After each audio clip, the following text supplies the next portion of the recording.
Nathan. So my name is Michael Tassia. I'm a grad student at Auburn University, and I will talk to you today about molecular evolution of hemichordate Tolllike receptors and the associated pathways. You won't be seeing too much of my beautiful animal, but these are the animals I generally work on, and I'd love to talk to you more afterwards if you have any questions. So immunity in vertebrates is split up into two major categories: innate and adaptive immunity. Innate immunity is the recognition of pathogens just due to patterns in their molecular structure, and adaptive immunity is generally signaled by innate immunity. And an analogy that many of us may be a little familiar with at this point, being in Austin, is adaptive immunity is like the list at the bar of names of people that aren't allowed anymore, and innate immunity is the bouncer at the door that recognizes people that shouldn't be there in the first place. So how does innate immunity work? Typically it works off of pattern recognizing receptors on the cell membranes of immune cells like lymphocytes and whatnot. So it recognizes pathogen structures, phagocytoses, and digests the bacteria or virus or fungus, and signals through cytokines to tell nearby cells that there's an incipient infection. So Toll-like receptors are one of these pattern recognizing cell types or molecules, and they work primarily off of an ectodomain domain of leucine-rich repeats that give it target specificity. There's a transmembrane domain, and then there's a cytoplasmic tier domain, which is a signaling domain, and there are 5 tier domain containing adapters that this works off of. The primary pathway works through mid-88 and then some signaling mediators to activate NF-kappa B, which is a transcription factor that allows for the transcription of pro-inflammatory cytokines. And this is the canonical pathway of most Toll-like receptors, if not all of them that we know about in vertebrates, to undergo this pathway. Secondarily, there's a pathway that's specific to viruses and double-stranded RNA or other viral signatures, and it goes through this other tier domain containing adapter called TCAM1 or TRIF, and it activates interferon regulatory factor, which subsequently transcribes interferons, which allow for more targeted antiviral defense. There's a third tier domain containing adapter that is actually a repressor of the second pathway, SARM1, and there are 2 sorting molecules that more or less help determine which direction this pathway is going to go, depending upon which Toll-like receptor is activated and what sort of pathogen is actually in the animal or whatever the host is. So here are Deuterostomes. The picture I showed you at the very beginning, this is a hemichordate acorn worm. We are right here down in vertebrates. Deuterostomes are comprised of 3 phylochordates, which we're most familiar with, include vertebrates and lamprey and tunicates and lancelets. And then there are 2 sister to the chordates are 2 phyla, the hemichordates and the echinoderms. Our focus will be on the hemichordates, but within echinoderms are things most of us are familiar with: sea stars, urchins, brittle stars, some other really pretty animals. So in terms of Toll-like receptors, where adaptive immunities arise twice within chordates independently. In lampreys, it's variable leucine receptors. They don't have an immunoglobulin-based adaptive immunity, and obviously within us we have immunoglobulins that undergo clonal expansion in very targeted, specific interactions with pathogens. So Toll-like receptors were first described in Drosophila melanogaster for its role in dorsal ventral axis specification, and then it was found that it was vital for adult antifungal immunity. And Toll-like receptors were then found in humans, revealing a very old or a very ancient mechanism of molecular-based innate immunity. So vertebrates, we have roughly 10 Toll-like receptors. But with the advent of genomes coming out, research has been in some of these other less known groups to see what the Toll-like receptor repertoire is in these animals. So next we're in tunicates, and they found they had a reduction of Toll-like receptors and subsequent generalization of what molecular patterns they recognize. And then in urchin, there was found to be a huge expansion of Toll-like receptors, more than 200, and then a small modest expansion in lancelets within the chordates. And then along the way, focusing on echinoderm Toll-like receptors, specifically within urchins, a group looked at hemichordates as just a point of comparison, but hemichordates never received any targeted research. So the question that comes from having kind of some spotty sampling across deuterostomes and trying to figure out what the ancestral condition was within deuterostomes and what the Toll-like receptor pathway, not just Toll-like receptor repertoire, looked like in the ancestral deuterostome. So the question I want to answer is, are canonical Toll-like receptor pathways conserved across deuterostomes with a focus on hemichordates where there has been no targeted sampling?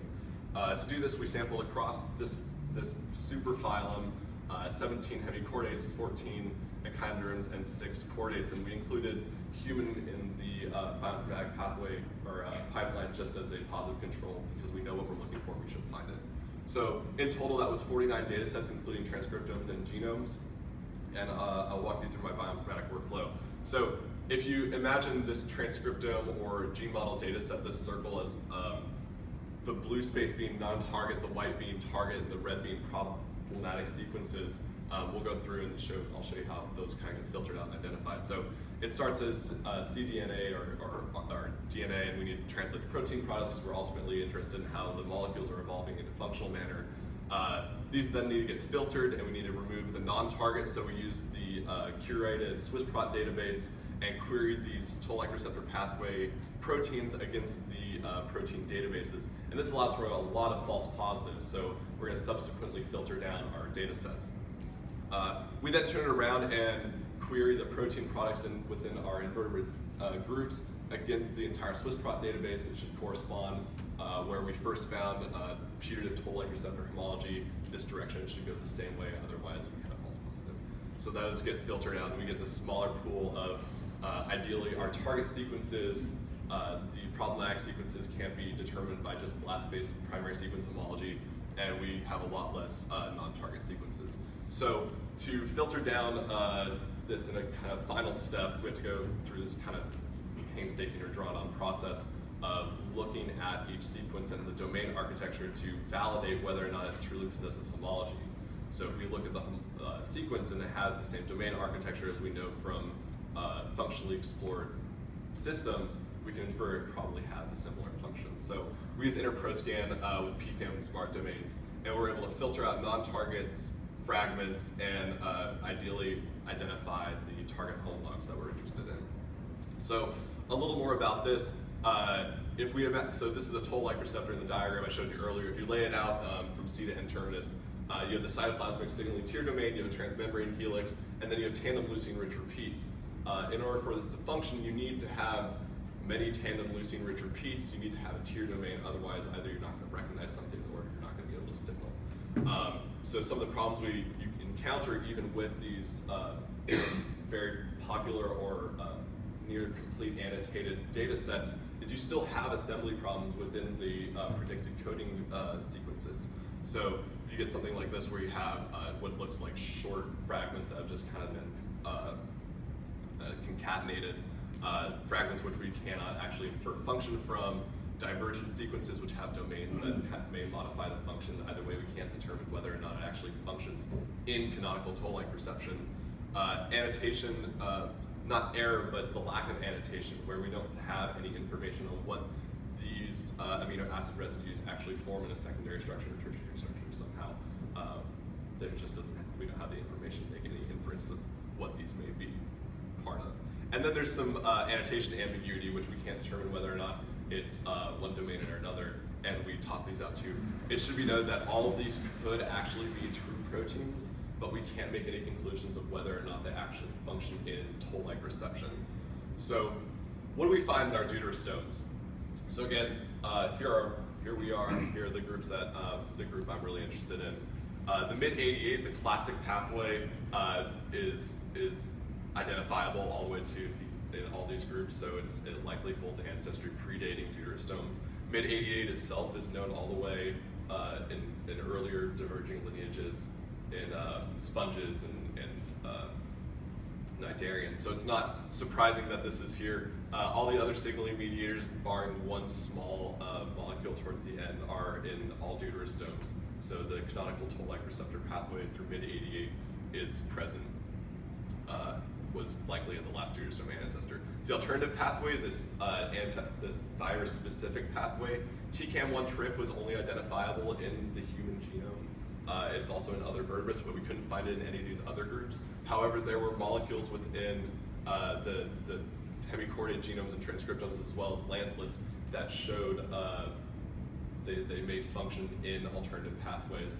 So whether the alternative pathways, the alternative pathways probably predate the origins of vertebrates. Whether or not that is virus-specific or homologous to this pathway will require further investigation. Interestingly, while we weren't able to find this specific alternative pathway among invertebrate deuterostomes, SARM1, this TCAM1 dependent repressor, was ubiquitously present, and it's also present in earlier diverging phyla than within the deuterostomes.